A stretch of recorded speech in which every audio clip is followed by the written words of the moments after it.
is absolutely just beyond your wildest dreams to think that you could come here and race a motorcycle. The Isle of Man TT is like a religion. It's the oldest motorcycle race in the world. You can stand on the footpath and you could literally reach out and touch the riders going past at close to 200 miles an hour.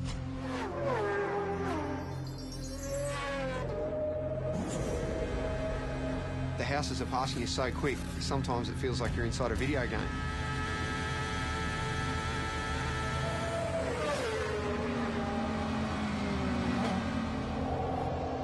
It's frightening. It's damn dangerous and it stresses me out.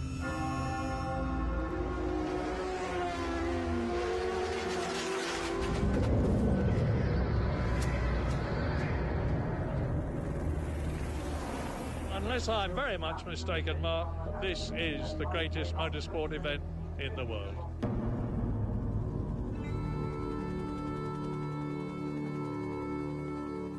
Between Ireland and Britain in the Irish Sea sits the Isle of Man. A sleepy tax haven for most of the year.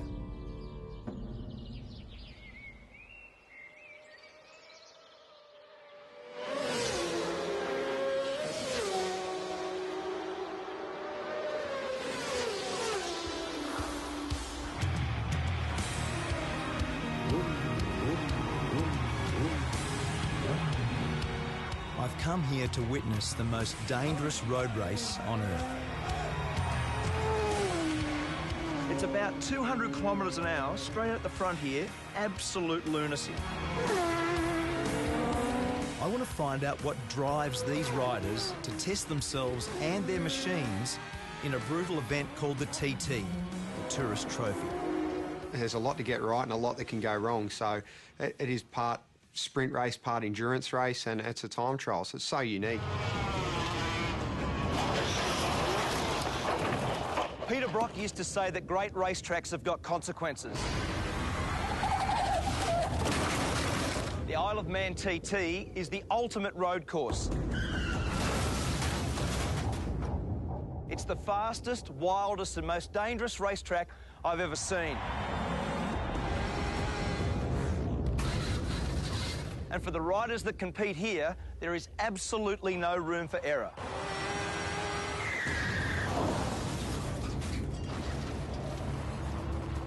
In its 104 years, 234 riders have died. It says on the back of your pass that motor racing is dangerous. This is dead set dangerous, isn't it? It is. It really is. It's frightening. Aussie rider Cameron Donald is one of over 200 starters this year. And when you add the fans, it's like an invasion. With Cameron is his girlfriend Karen, herself a keen motorcyclist. They've been planning for the race all year. So is this normal nervous start tension? Kind of is. Normally this is done the night before. Is it? Or late night last night, obviously? Usually we like to have this done the night before, everything, but by the time we finish, like 11 o'clock, it's just like, let's get out of here and worry about it tomorrow. So what's Karen's job in this world? Keep me calm. We were born without time, nameless in the arms. Cameron grew up in Warrandyte in Victoria. It was his dad, Ken, who introduced him to the thrill of the two-wheeler. Lots of bike photos, not many other ones. No, we had consumed a fair bit of time, didn't it? It did. It took up a lot of time. From a young age, Cameron began winning and winning. I remember Mum actually saying to me, you know, you can't, when you're going to buy or build a house, you can't live in a motorbike. I remember saying to her, yeah, Mum, you can't race a house. So I think then she just pretty much gave up. The TT is held over a fortnight.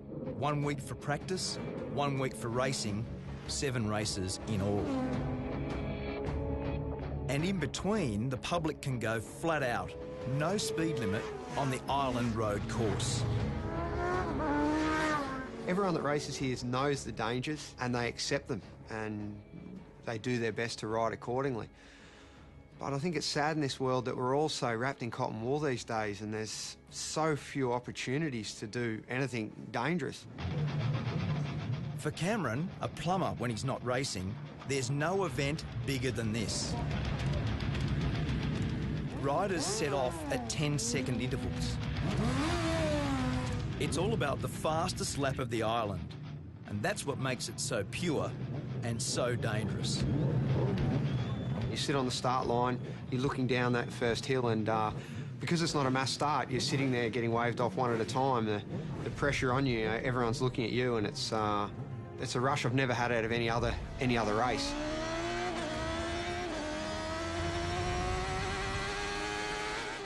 There's just so few events in the world where we can do such a thing, where you can close off a road and race a motorbike around it. It's such a beautiful thing.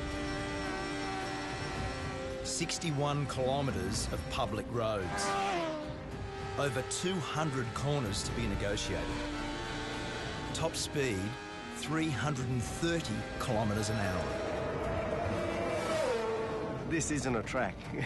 This is a country road. Like, let's not get this wrong. And it's fast. My friend and 5-times world champion Mick Doohan has come here for the first time. Sort of madness, He's not racing, but on the parade lap, he got a taste of what it's like.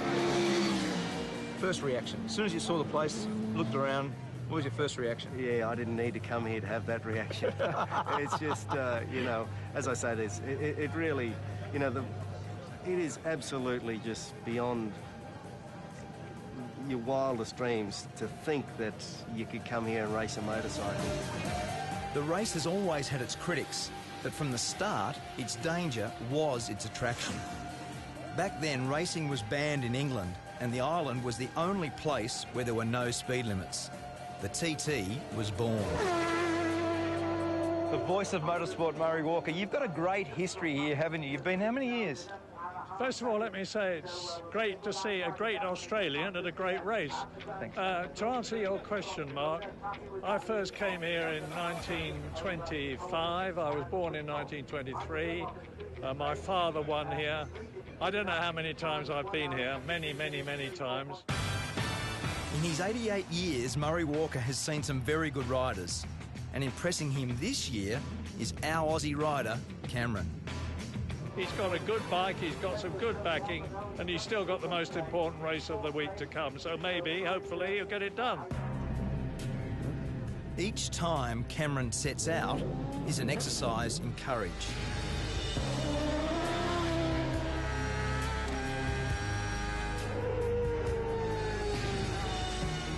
Each lap is an anxious one for Karen, who gets radio updates on his progress. I see the worry in her face before I head out for a race, and sometimes I feel a little bit guilty for putting people close to me through that stress. In the week I was there, 7 people lost their lives. 3 riders and 4 members of the public. ACU Events Limited regret to announce the death of Derek Bryan.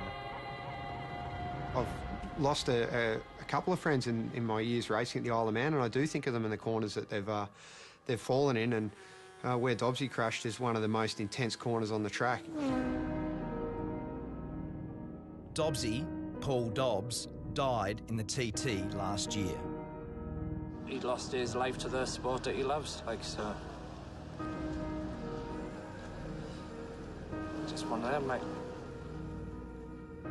Paul was buried on the island, leaving behind his wife and 2 daughters. So what did you love about him? God, everything. Racing. Bridget is Paul's wife. A year on, she's brought the girls back to remember their dad at the race he loved. You know it's risky, of course you do. I mean, everyone loves those photos of riders' heads this far from a stone wall. Obviously, the reason you love those photos is you think, oh my God, it's so close, That's, it's other people have said that you only really know that you're alive when you're almost not. Some are just plain lucky to survive. Like Connor Cummins. I can actually see, know, where it's all gone wrong. I've disappeared over the side, and the way I look at it, that's where, you know, the injuries started to happen, and it's sort of, it does get to you a little bit. We'll just get on with life. The world ain't gonna stop for me. Has your opinion of the TT changed based on what's happened? No? No. Do you think it should be banned?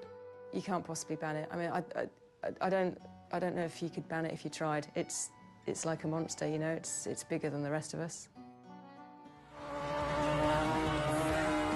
Riders don't come here for the prize money. There's hardly any. The TT is simply about the glory of being the fastest. And for Cameron, it was a glorious week. In his chosen race, the Superbikes, he was just pipped for first. But second still felt pretty good. Congratulations, mate. Well done. Really good, huh? When will you settle down and stop doing this?